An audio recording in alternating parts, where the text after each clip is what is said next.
Hey everyone, Kyle once again, and welcome back to the next episode review of Kaiju number 8, episode 3, or, well, season 2, episode 3, but, overall episode 15. Really gotta stop doing that, but still. But, episode 15 of Kaiju number 8, um, it's like I always keep saying, look, whenever I review a series, how one episode keeps getting better after the other. Same thing here, keeps getting better and better after one after the other. I mean, now we know because after the last episode, Kafka, he's been struggling to transform because of the fear he has. He's afraid that if he transforms, if he feels that he'll lose control and just go on a rampage like he did before, right? He's struggling with that, and then at the same time, Hirumi and Kikoru are fighting against the two versions of Number 9, and with Harumi going full power, right? Like he get his weapon's a slashing weapon, but it's also can fire like a gun too, and he also has like another ability where he can predict where the Kaiju Number 9's movements are. Like he can see like a future where he's gonna move, right? It's like a futuristic move, and he goes full out and he destroys it, and then with Kikoru, she's struggling to fight the other version of Number 9, and her weapon breaks, and so we do get the story we're doing with her mom, which I thought was very impactful, because they mentioned before, like in the first season, where they were talking to the director general, right? How we lost like many comrades and 4 captains, including your wife, which is the reason why Kikoru wanted to do this, because of her mom. She wanted to be strong like her mom, and so we see the story how her mom was a famous captain in the second division, but it shows that she's a very proud mom. She's very happy with her daughter, spending a lot of fun times, right? And we see like Kikuru's father, yeah, he was pretty much the same motion, but he did see he was a bit happy when his wife was there, and then up until the point where she died. She made the sacrifice and saved a lot of lives. So we see the funeral, and we see little Kikoru crying, but she sees her dad is not crying at all. He looks like, it's like, yeah, it's like, it's like grief and defeat, and then or get past and get stronger though, right?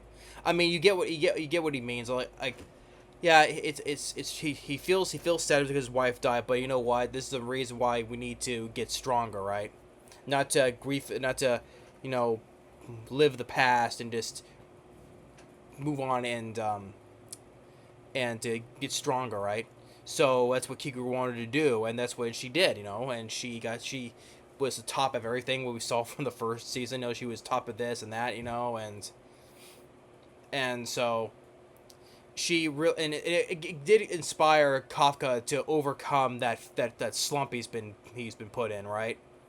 To believe in his comrades, because when he tried transforming again, when I saw it, like, which, yeah, it was a vision though, right? But when he just punched right through Kikoru through to the wall, and he killed all of his old comrades, I'm like, oh. I was like this. Maybe that's be in the next thumbnail. I'll be like, oh. Yeah, I'm like, he killed his comrades. But yeah, it's in a vision though. But it's visioning what would happen when he lost control, right? Like he did before, because he's afraid to kill his friends. But Kikoru inspires him to to go overcome it. So he does. He fully transforms, and he kicks Number 9's ass, up, lying down in center.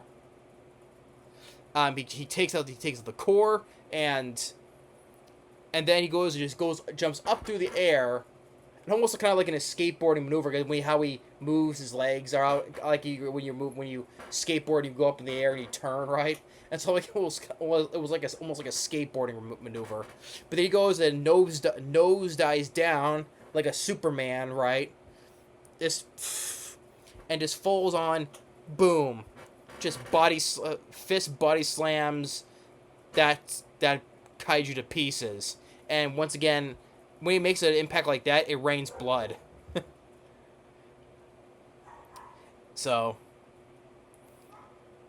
and then of course everyone in behind the scenes, like the director general and that stupid bald headed bastard who sees Kafka as nothing but a monster. He even says, "Oh, that's incredible."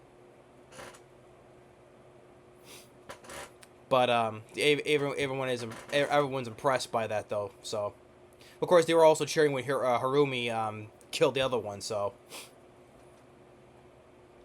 I mean, yeah, Harumi, yeah, he's a badass. Like I said, he's a badass on the battlefield. But other than that, though,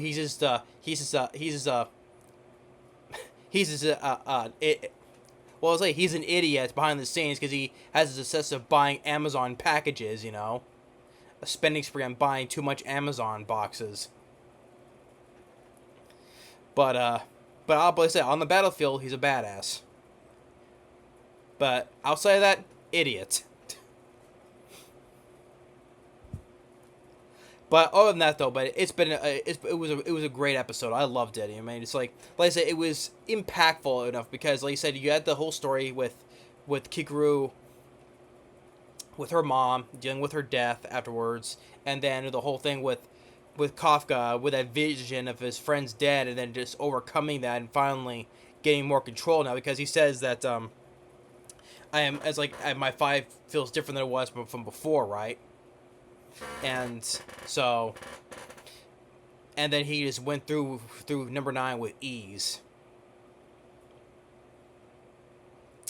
So, but yeah, but episode 15 of Kaiju number 8, it's amazing. Once, like I said before, each one keeps getting better to the other.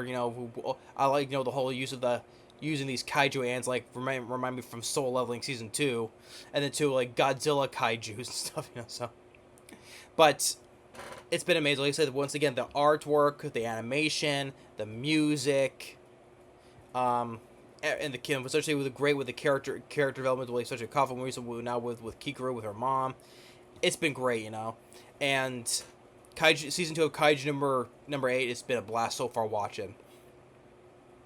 So, but just amazing. So that's episode 15 of Kaiju number 8 of season 2. Thanks for watching. Stay tuned for more, and we'll see you next time. Later.